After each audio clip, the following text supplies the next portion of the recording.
할렐루야. 참 귀하고 복된 날이 되시기를 주의 이름으로 축원을 드립니다. 오늘 하나님 말씀 잠언 22장 27절 말씀을 다시 보시겠습니다.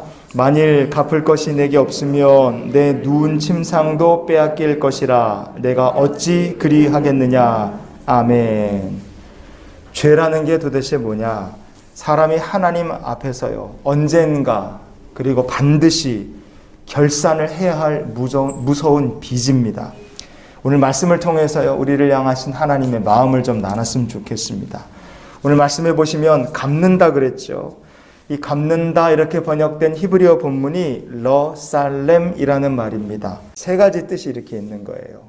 되갚는다, 완결한다, 평화를 만든다, 이런 뜻이에요.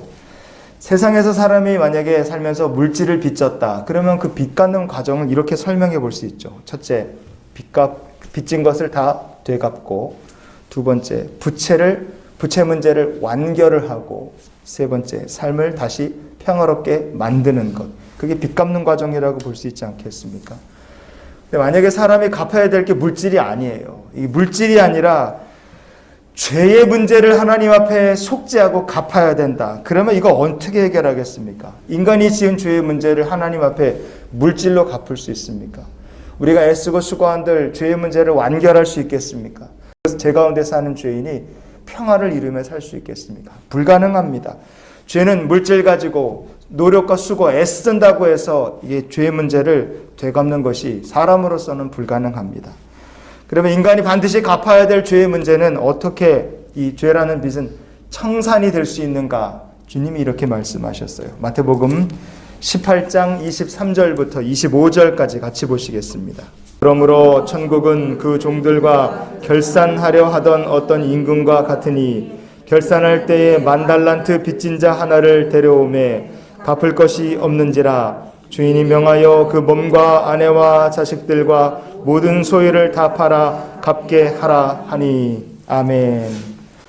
죄는 인간이 하나님 앞에 결산받아야 될 무서운 빚입니다. 그냥 작은 빚이 아니에요. 10,000달란트 마냥 도저히 갚을 수 없고 해결할 수 없는, 우리 힘으로는 해결할 수 없는 빚입니다. 사람이 무슨 수를 써도 갚을 방법이 없어요. 자기 몸을 팔고 아내를 팔고 자식을 넘기고 모든 소유를 다 팔아도요, 하나님 앞에 지은 죄라는 빚은요, 이게 청산이 불가합니다. 그럼 어떻게 이 빚을 청산할 수 있는가? 방법이 딱 하나 있습니다. 마태복음 18장 27절을 우리가 이어서 보시겠습니다. 그 종의 주인이 불쌍히 여겨 놓아 보내며 그 빚을 탕감하여 주었더니. 아멘. 죄라는 빚은요, 방법이 하나밖에 없습니다. 주인이 불쌍히 여겨주시는 것밖에는 대책이 없어요. 우리를 불쌍히 여기셔서 우리의 지은 죄값을 탕감해 주시는 하나님의 은혜와 긍휼, 그거밖에는 다른 방법이 없습니다.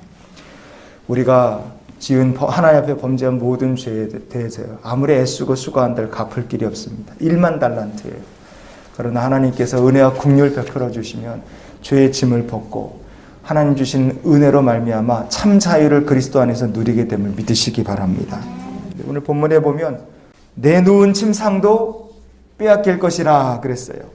하나님께서 긍휼히 여기셔서 은혜 베풀어 주시고 자비를 베풀어 주시면 모든 빚을 이렇게 다 탕감받잖아요. 그럼 이 뺏길 일이 없는데 어떤 사람이 이걸 뺏길까? 은혜 받아서 모든 죄의 값을 탕감받은 죄인임에도 불구하고 다시 교만을 부리고 다시 죄를 범하는 자, 이런 사람은요, 결국에 가서 자기 누운 자리마저도 빼앗기는 신세로 전락한다, 이겁니다. 10,000달란트를 탕감받은 종은 어떻게 했는가? 우리가 역을 봐야 되겠죠. 마태복음 18장 28절을 우리가 이어서 보시겠습니다. 그 종이 나가서 자기에게 100데나리온 빚진 동료 한 사람을 만나 붙들어 목을 잡고 이르되 빚을 갚으라 하매. 아멘. 이 사람이 10,000달란트를 탕감받은 다음에 나가서 어디를 갔다고요? 가다가 자기한테 100데나리온 빚진 동료를 만났다 그랬습니다. 그냥 집으로 가는 길에 우연히 만난 게 아니에요. 요 만났다고 번역된 헬라어 본문이 유펜이라는 말입니다. 이거는요, 이렇게 가다가 우연히 만나서 그냥 빚을 독촉한 것이 아니라 자기가 그 100데나리온 빚진 사람에게 일부러 찾아간 겁니다. 자기가 찾아가서 거기 가서 빚을 내놔라 그리고 자기 동료의 목을 이렇게 멱살을 잡은 거예요. 멱살을 잡고 행패를 부렸다는 뜻이에요. 이게 악하게 산 거고 이 은혜 받은 죄인이 할 일이 아닌 겁니다. 결국 이 10,000달란트를 탕감받은 종은 결국 어떤 신세가 됐느냐? 마태복음 18장 34절을 읽어보시겠습니다. 주인이 노하여 그 빚을 다 갚도록 그를 옥졸들에게 넘기니라. 아멘.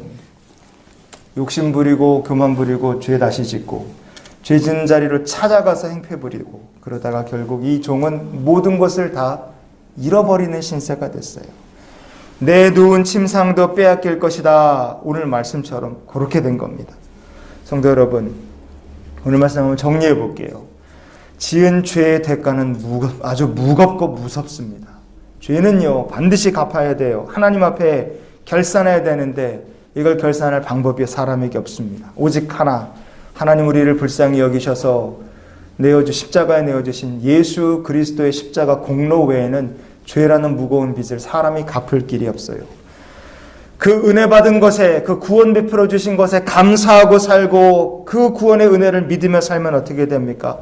원래는 우리가 누운 침상도 다 뺏겨야 될 심판받을 인간들이지만 우리가 그 구원의 은혜를 믿고 감사하며 살면 침상을 빼앗기는 것이 아니라 오히려 주님께서 천국에서 처소를 예비해 주시는 삶으로 우리의 인생 신세가 다 바뀌게 될 줄 믿습니다. 그래서 우리가 이런 기도로 한날의 삶을 살았으면 좋겠어요. 하나님, 오늘도 주의 긍휼 가운데 살게 하여 주시옵소서.